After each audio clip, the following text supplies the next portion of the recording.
కొమరంభీం ఆసిఫాబాద్ జిల్లా కాగజ్ నగర్లోని ఓ ఫంక్షన్ హాల్లో బీఆర్ఎస్ విస్తృత కార్యకర్తల సమావేశం నిర్వహించారు.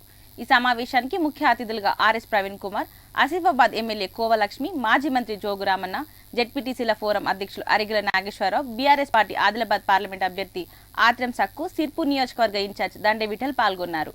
రాబోయే పార్లమెంట్ ఎన్నికలలో భారీ మెజార్టీతో ఆత్రం సక్కును గెలిపించాలని కోరారు.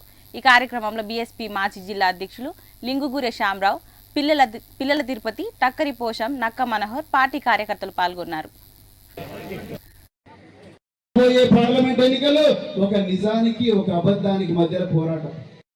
కొనిచ్చి 6 లక్షల రూపాయలు ఇల్లు కట్టిస్తున్నటువంటి వ్యక్తివి ఇలా మహాలక్ష్మి పేరుతో ప్రతి ఇంటి దగ్గర మహిళకు పెన్షన్లు రానటువంటి కింది వయసున్నటువంటి వారందరికీ కూడా ఈరోజు 2500 రూపాయలు ప్రతి మా అక్క చెల్లెకి ఇస్తున్నటువంటి వ్యక్తివి.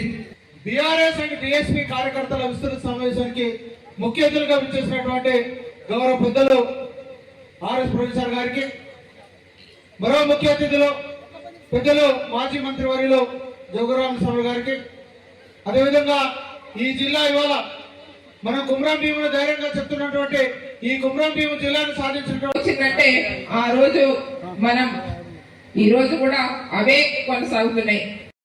ఈరోజు రానున్న పార్లమెంట్ ఎన్నికల సందర్భంగా ఆదిలాబాద్ ఎంపీ అభ్యర్థి ఆత్రం సక్కు గారిని భారీ మెజార్టీతో గెలిపించాలని సిర్పూర్ తాలూకా ప్రజలు